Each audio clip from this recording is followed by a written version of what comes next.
Alright, Shalom. First and foremost, I want to give all praise to Yahweh Bashem Yahweh Shai. Double honors to the apostles, elders, Gene Master who well. And peace and salutations to the Akim on the four corner, pushing the truth and sincerity. Peace be unto you. I'm going to get straight into it about us conquering the nations. Things that are written before time are written for our learning. This is First Chronicles chapter 18, verse 1. Now after this it came to pass that David smote the Philistines, and subdued them, and took Gath and her towns out of the hand of the Philistines. Gath was where Goliath was from. And he smote Moab, and the Moabites became David's servants, and brought gifts. That's what servants are supposed to do. And that's exactly what the other nations are going to do. This is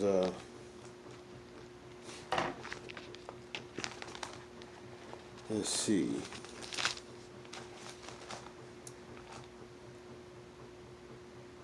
This is Isaiah 49 and verse 20. The children which thou shalt have after thou hast lost the others shall say again in thine ears, the place is too strait for me, give place to me that I may dwell. Then shalt thou say in thine heart, who hath begotten me these, seeing I have lost my children, and am desolate, a captive, and removing to and fro?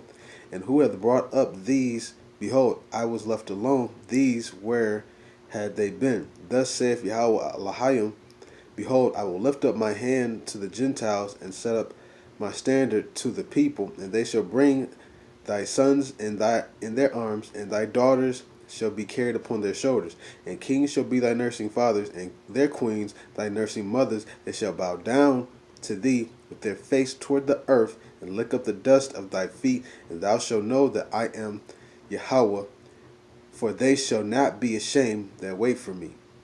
They shall pray. Shall the prey be taken from the mighty, or the lawful captive delivered? So basically it's talking about the other nations are going to come and serve us, but after we subdue them, they're not going to be willingly doing it. Verse 4 again. And David, did I skip verse 3? I'll read verse 2 again. And he smote Moab, and the Moabites became David's servants, and brought gifts. And David smote Hadarezer, king of Zobah, unto Hamath, as he went to establish his dominion by the river Euphrates. And David took from him 1,000 chariots and 7,000 horsemen, 20,000 footmen. David also hacked all the chariot horses, but reserved of them 100 chariots. And when the Syrians of Damascus came to help Hadarezer, king of Zobah, David slew the Syrians 22,000 men.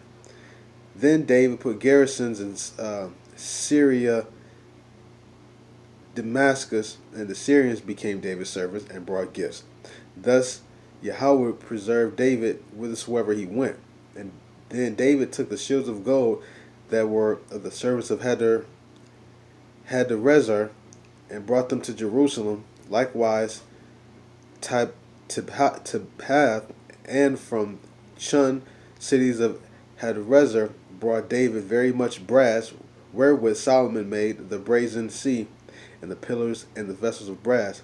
And when Tau, king of Hamath, heard how David had smitten all the hosts of Hadaraz, king of Zobah, he sent Hadaram his sons to David to inquire of his welfare and congratulate him, because he had fought against Hadarezer and smitten him.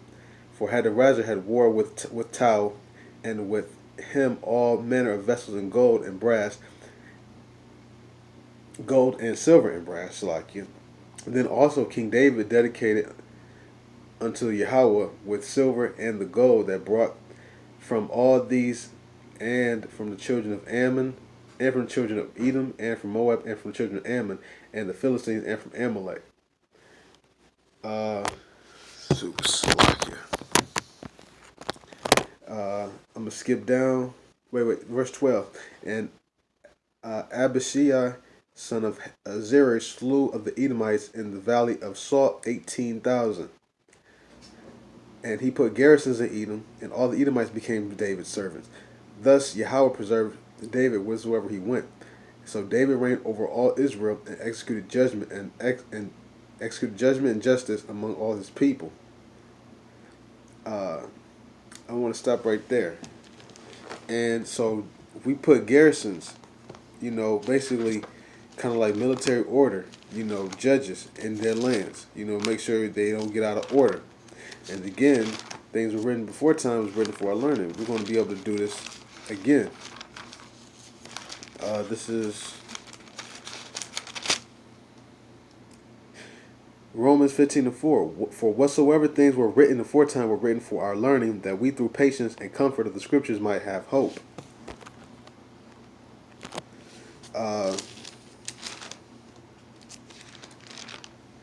Also, I wanted to get Revelations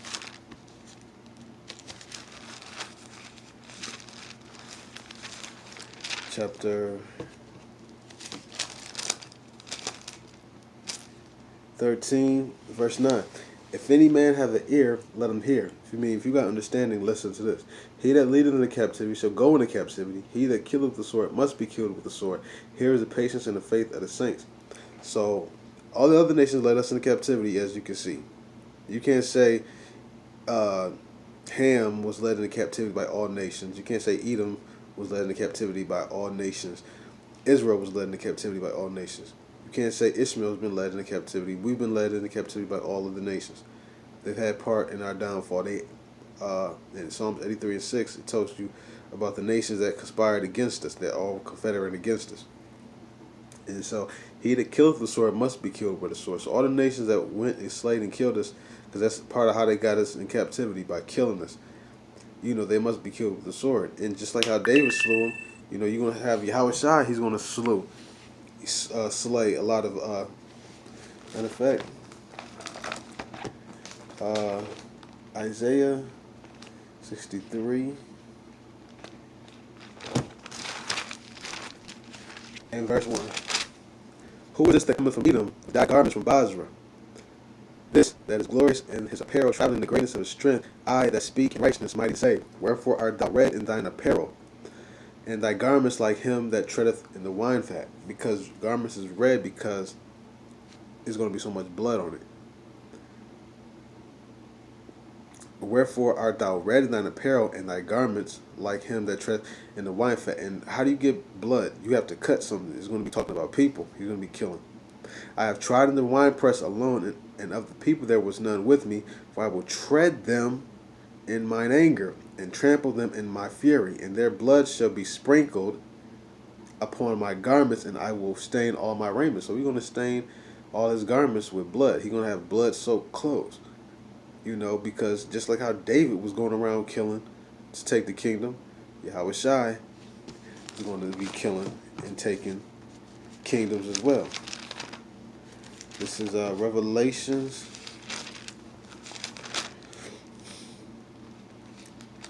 Uh,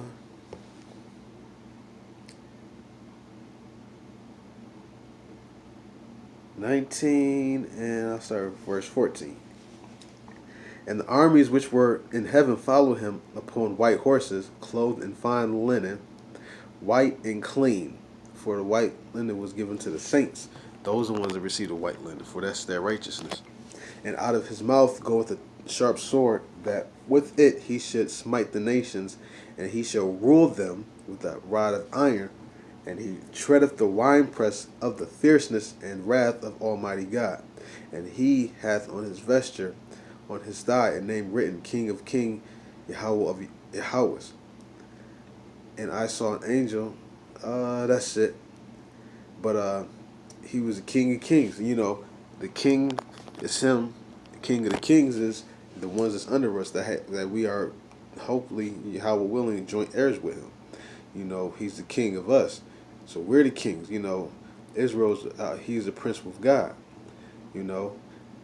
And basically that's, talking about us having inheritance, with him. On that note, I want to say all praises to Yahweh Ba'Shem Yahweh Shai. That belongs to the apostles, elders who well, and salutations and shalom.